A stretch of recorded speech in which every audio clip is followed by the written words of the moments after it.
When someone decides to stop trying to contact a man, the power of absence begins to work in ways most of us don't often think about.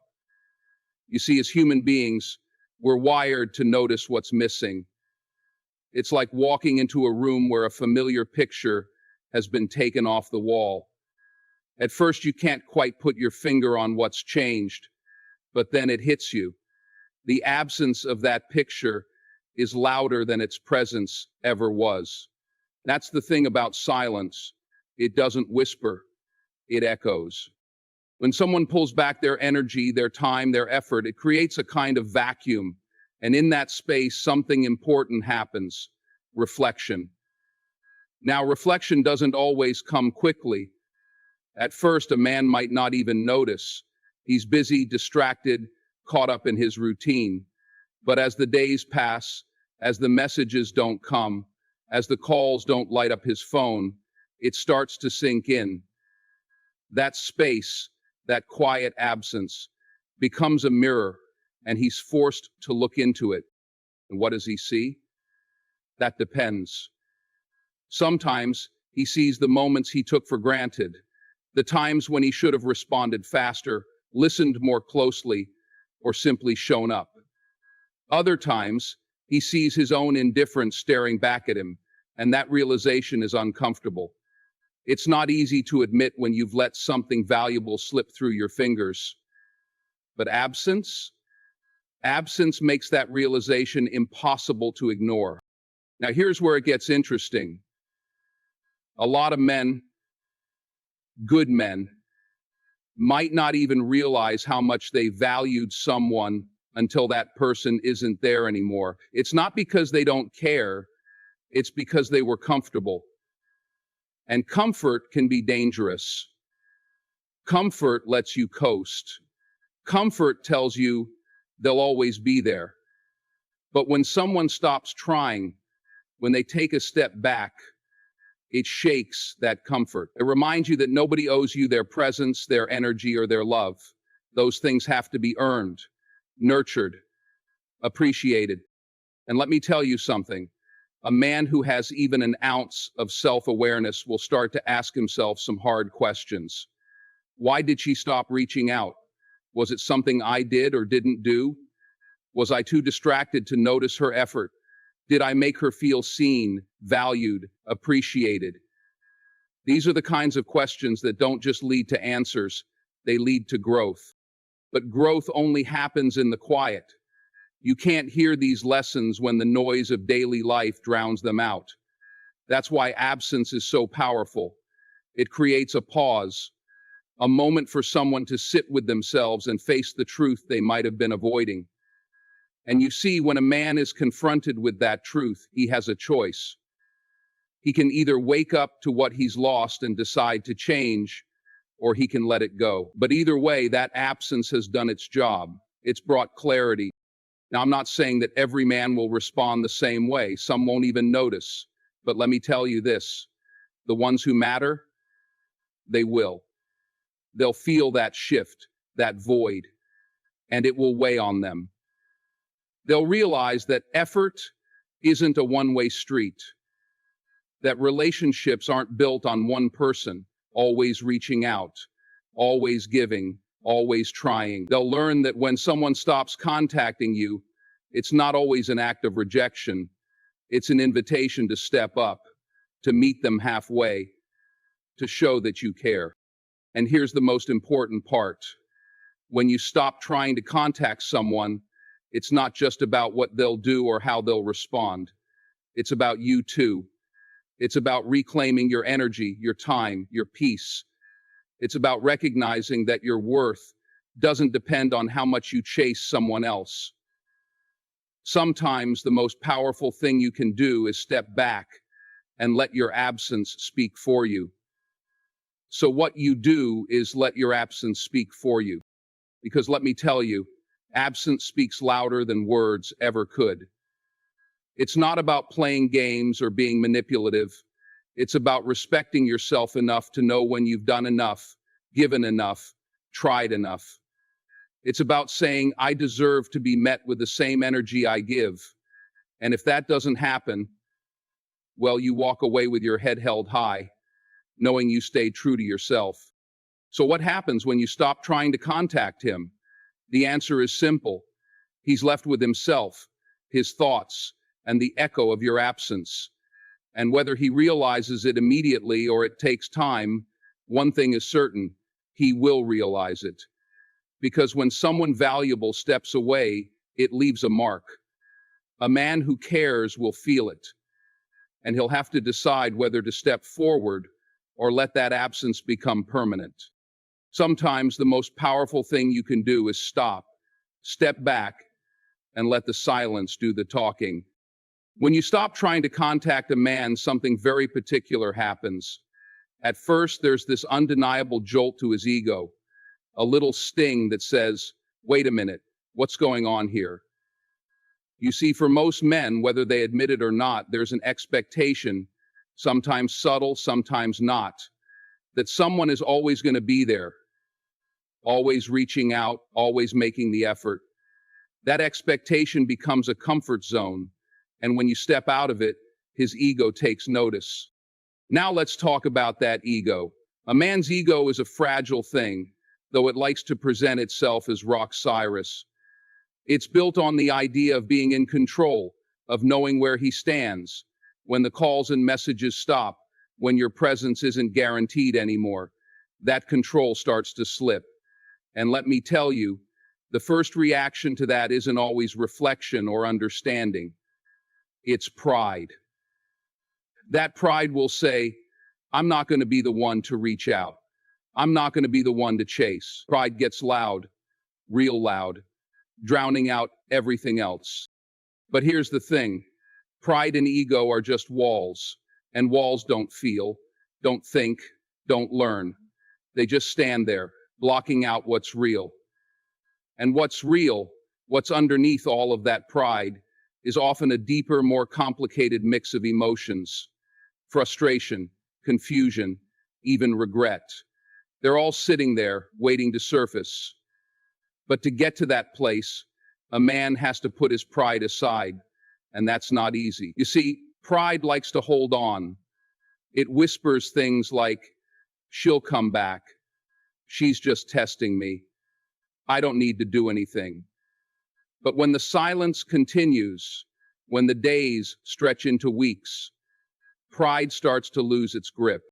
And when it does, a man is left face to face with his true feelings. That's when the real work begins. He starts to ask himself, why did I let this happen? Why didn't I value her when I had the chance? Why did I let my pride get in the way? Those questions don't come easily. They don't show up when someone's still reaching out, trying, giving.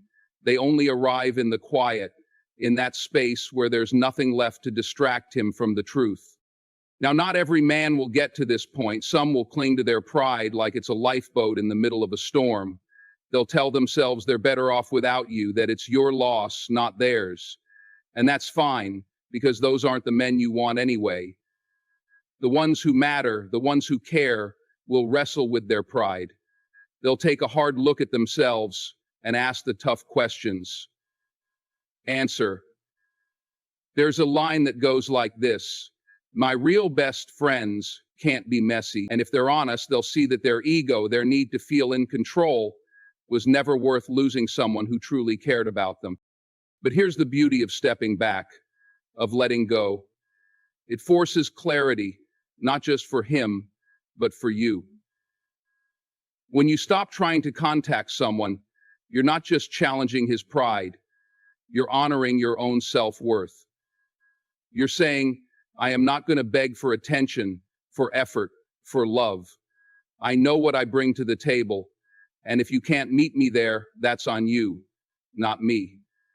That's a powerful message, one that speaks louder than any words ever could.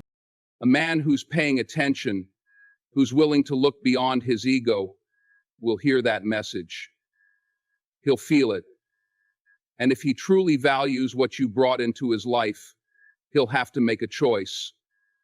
Hold on to his pride or reach out. But let me tell you this.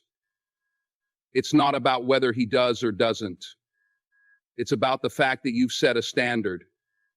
You've shown that your time, your energy, your love aren't things to be taken for granted. Sometimes pride will try to make a man hold out, to wait until it's too late. But the absence of effort from your side will linger. It'll stay with him, a quiet reminder of what he let slip away. And for some men, that realization will be enough to break through the walls of ego and pride. For others, it won't. But either way, you'll walk away knowing you didn't lower yourself, didn't chase someone who wasn't willing to meet you halfway. You see, pride is temporary, but regret can last a lifetime. And when a man finally looks back and realizes he let pride get in the way of something real, that's a weight he'll carry far longer than the sting of setting his ego aside for a moment. So when you stop trying to contact him, let pride do what it does. Let it roar, let it resist, because eventually pride has to face the silence, just like he does. And in that silence, truth finds its way through. When you stop trying to contact a man, something extraordinary happens, not just to him, but in the space you leave behind. That silence, that absence, it isn't just empty. It becomes a mirror. And a mirror doesn't lie. It reflects back everything, his actions, his choices, his priorities. But most importantly, it reflects his own behavior, often in ways he's been avoiding. At first, it's easy to ignore. The world is noisy, filled with distractions, and a man can go about his day pretending that the silence doesn't matter. But here's the truth. Silence isn't just the absence of sound. It's a presence all its own, a quiet, persistent reminder that something has shifted. And when a man is left alone with that silence, he has no choice but to confront what it means. You see, when someone is constantly reaching out, trying to connect, trying to keep the bond alive, it's easy to take it for granted. It becomes background noise, something you assume will always be there. But the moment that effort disappears, the moment the phone stops buzzing, the messages stop coming, that silence becomes deafening. It starts to demand attention, forcing a man to sit with himself and ask, why? And that's where the mirror effect of silence begins to work its magic. It's not an easy process. It never is. At first, there's resistance. A man might tell himself it doesn't matter, that he doesn't need to think about it, that he's fine without the connection he once had. But as the days go by, that mirror gets harder to avoid. It starts showing him things he might not want to see, how he didn't make the effort he should have, how he took her time and energy for granted, how he let something valuable slip through his fingers. That mirror doesn't just show him the past, it also forces him to consider the present.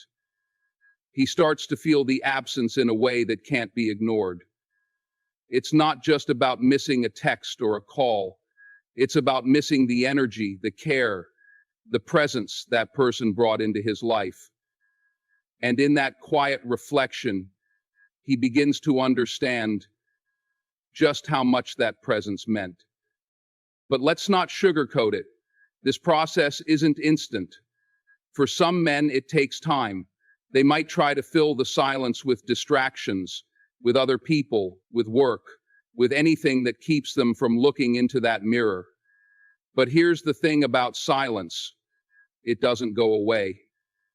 It waits. And the longer it waits, the louder it gets. Eventually, a man has to face it. He has to confront the truth that silence has been showing him all along. And that truth can be a hard pill to swallow. It's the realization that relationships aren't one-sided, that effort has to go both ways, that someone else's love and care aren't things you can just coast on forever. That mirror forces him to see that he didn't meet her halfway, that he let his own complacency or distractions get in the way of something real. Now, what happens next depends on the man. Some will look into that mirror, see the truth, and decide to make a change. They'll recognize the value of what they've lost and try to rebuild, to reach out, to show they've learned from the silence. Others might look into that mirror and turn away, unwilling or unable to confront what they see. And that's okay, because the mirror doesn't just reflect him, it reflects you too. In stepping back, in creating that space, you've given yourself a mirror as well. You've shown yourself that you're strong enough to let go, to stop chasing, to value your own worth. You've reminded yourself that your energy is precious, that your love and effort are gifts, not guarantees. And that, my friend, is a powerful thing. So while he's wrestling with his reflection, with his choices, you're finding clarity in your own. Because that's what silence does. It doesn't just show the truth, it amplifies it. It makes everything clearer, sharper, more undeniable. And whether he chooses to step up or step away, one thing is certain: he'll never forget the lessons that mirror showed him. Just like you'll never forget what it taught you. Sometimes the loudest message is the one spoken in silence. Let it speak. Let it teach. Let it transform. We make life meaning so little. In any relationship, there's a rhythm, a give and take, a flow of effort that keeps the connection alive. But what happens when one person is doing all the giving, all the trying, all the reaching out? It's not balance, it's a lopsided dance. And sooner or later, that imbalance starts to weigh heavy. When you stop trying to contact someone, it's not an act of revenge or a punishment. It's a wake-up call. It's a way of saying, I've been carrying this alone, and now it's time for you to decide if you'll meet me where I am. Effort is the currency of care. When someone puts in the effort to reach out, to check in, to nurture a bond, they're not just doing something small, they're making an investment. And investments, real ones, aren't one-sided. They're shared. They're mutual. But sometimes people forget that. They get comfortable. They assume the other person will always pick up the slack, always bridge the gap. And when you keep trying, keep making the calls, keep doing the work, you're unknowingly reinforcing that imbalance. Now, don't get me wrong. It's natural to want to make things work. It's natural to care enough to try. But when the trying becomes one-sided, when your effort becomes a routine that isn't being matched, something shifts. The relationship stops feeling like a partnership and starts to feel like a job. And let me tell you, love isn't supposed to feel like work. It's supposed to feel like connection, like reciprocity, like two people meeting each other with equal energy, equal intention. When you stop reaching out, you're not giving up. You're stepping back to see if they'll step forward. And that's a crucial moment in any relationship because it reveals the truth. It shows whether the other person values the connection enough to make an effort of their own. And that's not about pride or playing games. It's about creating space for clarity. When a man realizes that the calls have stopped, that the texts aren't coming through anymore, he's faced with a choice. He can ignore it, chalk it up to you being busy or distracted, or he can recognize it for what it is, a signal that the balance needs to shift. And here's the thing about effort. It's not just about what you do. It's about what you're willing to do. It's about showing up, about proving that the relationship matters enough to you to fight for it, to nurture it, to meet the other person halfway. Some men will rise to that challenge. They'll feel the absence of your effort and realize how much they were taking it for granted. They'll step up, not because they're afraid of losing you, but because they value you enough to want to keep you in their life. Others, though, might not. They might let the silence linger, let the connection fade. And as painful as that can be, it's also a gift. It's the gift of truth, of knowing where you stand, of understanding who is willing to put in the work and who isn't. The beautiful thing about stepping back is that it gives you clarity too. It shows you where you've been pouring your energy and whether it's been going to someone who truly values it. And in that clarity, you find strength. You find the courage to stop overextending yourself for someone who isn't willing to meet you in the middle. Effort in a relationship isn't just about the big gestures. It's in the little things, the check-in text, the thoughtful question, the moments of listening and understanding. It's in the consistency, the reliability, the willingness to show up even when it's inconvenient. And when that effort isn't mutual, when it feels like you're the only one doing the work, it's okay to stop. It's okay to step back and let the other person show you whether they're willing to meet you there. You see, love is a two-way street. It's not about chasing, not about convincing, not about proving your worth to someone who should already see it. It's about mutual respect, mutual care, mutual effort. And when you stop trying to contact someone, you're giving them the chance to prove whether they're capable of that. You're giving them the opportunity to step up and show you what you mean to them. And if they don't, that's not a reflection of your worth. It's a reflection of their readiness, their priorities, their ability to meet you where you are. And in that truth, there's freedom. Freedom to stop chasing, freedom to stop overextending, freedom to focus on relationships where the effort flows both ways. So when you stop trying, you're not just asking for effort, you're setting a standard. And that standard, it's not just about what you deserve, it's about what you are willing to accept.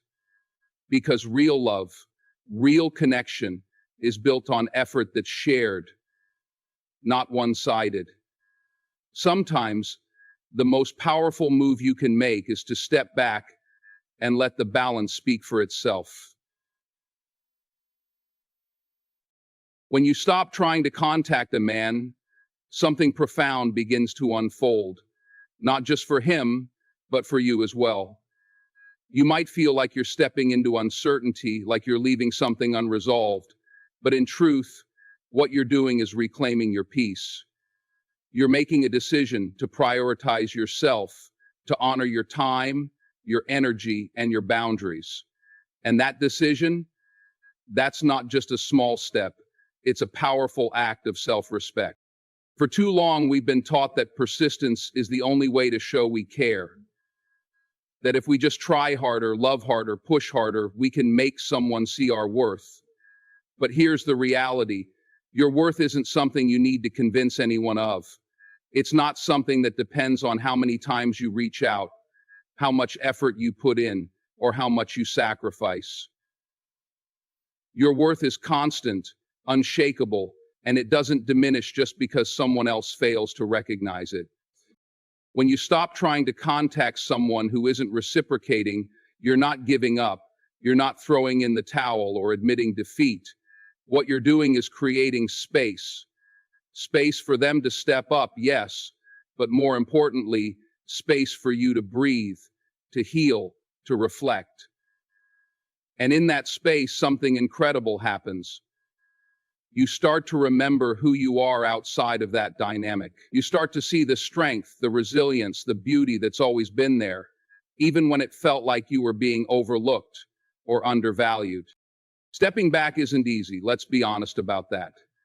It takes courage to pull away when every part of you wants to keep trying, to keep fixing, to keep holding on. But courage isn't about ignoring the hard feelings. It's about facing them. It's about saying, I love myself enough to stop pouring into a cup that never fills.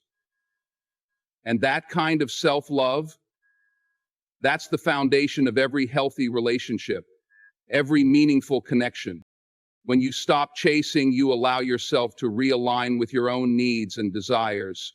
You stop focusing on what someone else isn't doing and start paying attention to what you truly want and deserve. And in that process, you gain clarity. You begin to see that love isn't meant to be a struggle, that care and effort should flow naturally, not be pulled out of someone. You start to recognize that the right person won't need to be reminded of your value because they'll see it from the start. And let's not forget the ripple effect this has. When you stop trying to contact someone, it forces them to confront their own actions or lack thereof. It holds up a mirror to their behavior, making it impossible to ignore the imbalance. Some men will rise to that challenge. They'll feel the absence of your effort and realize what they've been missing. They'll step forward, not because they feel pressured, but because they genuinely care. Live, live, live. You'll genuinely care, but not all men will. Some will let the silence stretch on, either because they're not ready to face themselves or because they were never fully invested in the first place. And as painful as that realization might be, it's also liberating. It frees you from the cycle of giving more than you're receiving. It frees you to walk away with your dignity intact, knowing you didn't settle for less than you deserve. Because at the end of the day, your peace is priceless. It's not something you should ever trade for someone else's convenience or comfort. Your peace is what allows you to grow, to thrive, to show up fully in your own life. And when you protect that peace, when you refuse to let it be disrupted by someone who isn't meeting you halfway, you send a powerful message, not just to them, but to yourself. That message is this: I am worthy of love, of effort, of reciprocity, and I will not sacrifice my well-being for someone who doesn't recognize that. That's not arrogance, that's self-awareness. That's knowing that the right relationships, the ones that truly matter, don't require you to lose yourself. So when you stop trying, you're not just stepping back, you're stepping up. You're stepping into your power, into your truth, into a space where you can honor yourself without compromise. And in doing so, you attract the kind of energy, the kind of love that matches your own. Sometimes the most loving thing you can do isn't to hold on, it's to let go. Let go of the need to prove yourself. Let go of the chase. Let go of anything and anyone that disrupts your peace. Because your peace, that's where your power lies. And no one is worth losing that for. When you stop trying to contact a man, you're not just creating silence, you're establishing a boundary. And boundaries are not walls. They're not meant to shut people out. Boundaries are about defining what you will and will not accept, about protecting your peace, and about teaching others how to treat you. When you stop reaching out, you're sending a message that says, this is where I stand. If you want to meet me here, you have to step up. It's not an easy thing to do, is it? We're taught to believe that if we care enough, we should keep trying, keep pushing, keep proving. But there comes a point when you realize that love isn't about how much you can give, it's about how much you can share. And sharing requires mutual effort. It's about two people meeting in the middle, not one person stretching themselves thin while the other takes it for granted. When you create that boundary, you're giving him an opportunity to show his true intentions. You're giving him the space to decide what role he wants to play in your life. And that's not about testing him or playing games, it's about clarity. Because when you're constantly chasing, constantly initiating, you're not giving him the chance to show you what he's willing to do on his own. Some men will see that boundary and recognize its importance. They'll realize that if they want to be in your life, they have to show up, not just when it's convenient, but consistently, with purpose and intention. They'll understand that love isn't something you earn by being persistent. It's something that's nurtured through mutual respect and effort. But not everyone will rise to the occasion, and that's a hard truth to accept. Some men will see the boundary and choose to stay on their side of it.